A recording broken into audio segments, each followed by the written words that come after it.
Home Depot has over 2,000 stores, and they sold over $100 billion in merchandise last year. And it's a very attractive place to work, and it's really competitive. But it's about to get a lot less competitive for you, because in today's video, I'm actually going to give you real questions they're going to ask you in your Home Depot interview, and I'm going to teach you how to answer them from a recruiter's perspective. Now, this is video 1 in a 5-part video series. So when you're done, make sure you watch that video too, because it'll further equip you to nail your interview. With that being said, let's get into the questions. Now, the first question is, if a customer came into the store and they were looking for a part, but they did not know what it was called, how would you help them find it?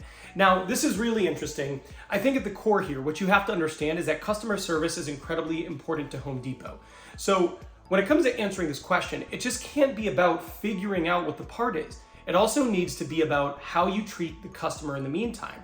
So the way I might go about answering this is I would talk about the way you would handle that customer interaction, how you would ask them questions to find out more information, and how you would ultimately help them and guide them to where they needed to be to identify the piece. That way they had a great and seamless experience in the store. And that needs to be evident in your answer.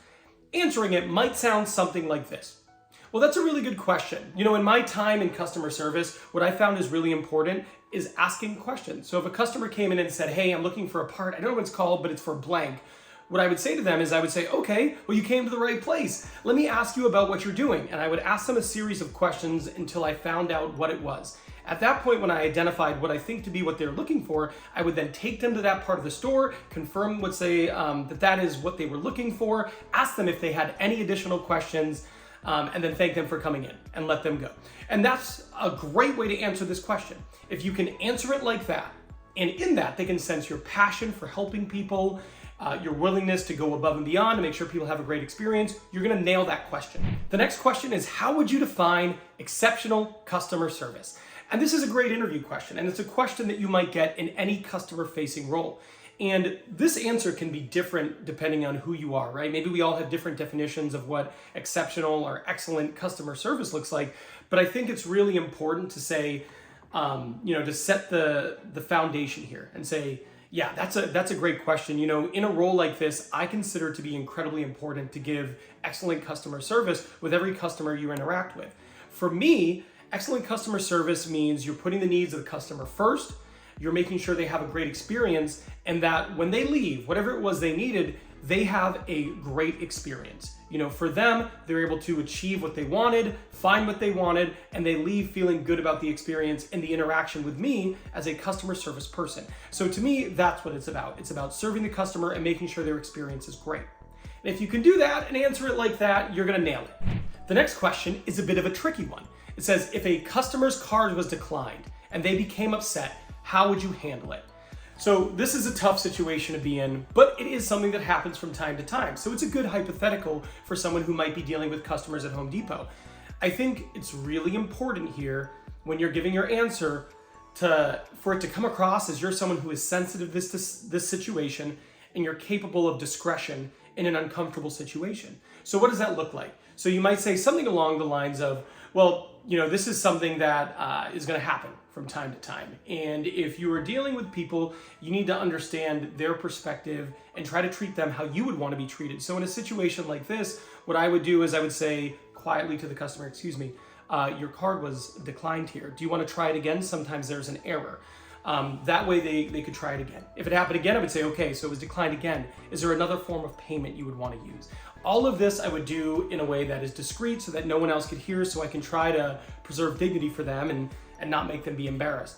At that point, if that didn't work and they didn't have a card, another card to use, and they go, okay, I don't have anything, I'll say, well, tell you what, I can hold it here, and if you want to come out and come back with something else, I'll make sure it's here ready for you when you come back. And that's how I would do it. That's how I would answer this question, right? It's a difficult one because it's not a great solution if their card keeps being declined. It's not like you can solve that for them per se, but what you can do is you can deal with the situation in a sensitive way that allows them to preserve their dignity, and that's how I go about answering this question. The next question is, can you describe your cash handling experience?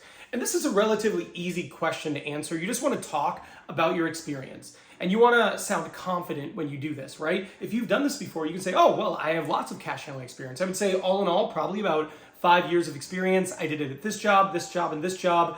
And it's something that I feel that I'm good at because I have a high attention to detail, and I learn really quickly, right? It's an easy thing to say. It's very easy. Now, if you don't have that experience, what you can say is, you know what, I currently don't, but it's something I feel I would be good at because of A, B, and C. And then build your case for why this is something you would pick up easily and you'd perform well. The next question is, are you comfortable discussing the Home Depot credit card? And this is one of those questions where it's got to be a yes.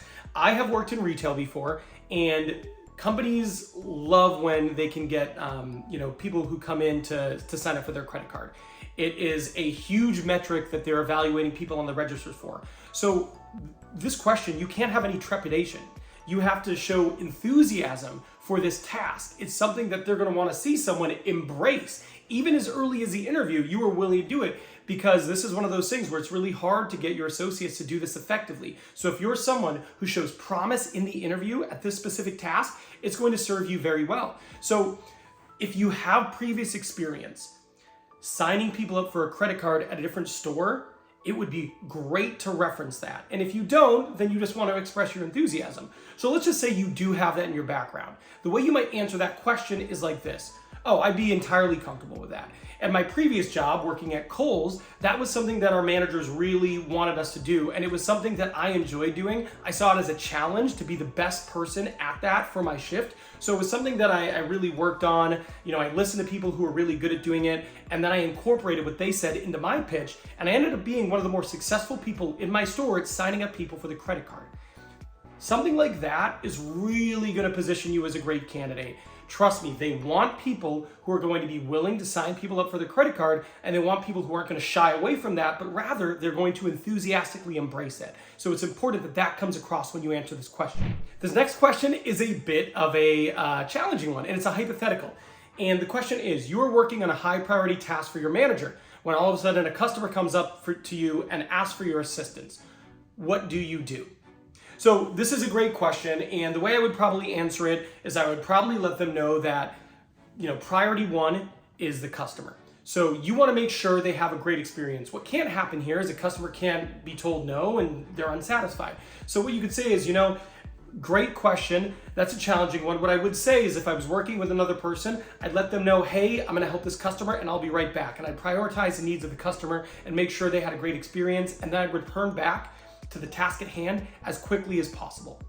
That right there is a good answer. It's going to be hard to be mad at as an answer like that because it's as important to Home Depot that their customers have a great experience. And by giving an answer like this, you're showing that you're willing to prioritize them, no matter what the situation is. The next question is, how would you rate your people skills? And a few things are really important here. You want to have good people skills, right? There's virtually no role in which they're going to say, we want to hire someone with terrible people skills. That does not happen. So you want to have good ones, but you want to be confident in this without being overconfident and enthusiastic.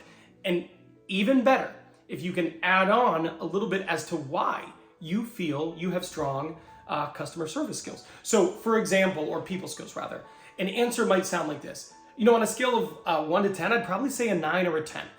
For me, first and foremost, I love people. I love talking to people, even outside of work. I'm just that type of person who's very outgoing and likes to communicate with people.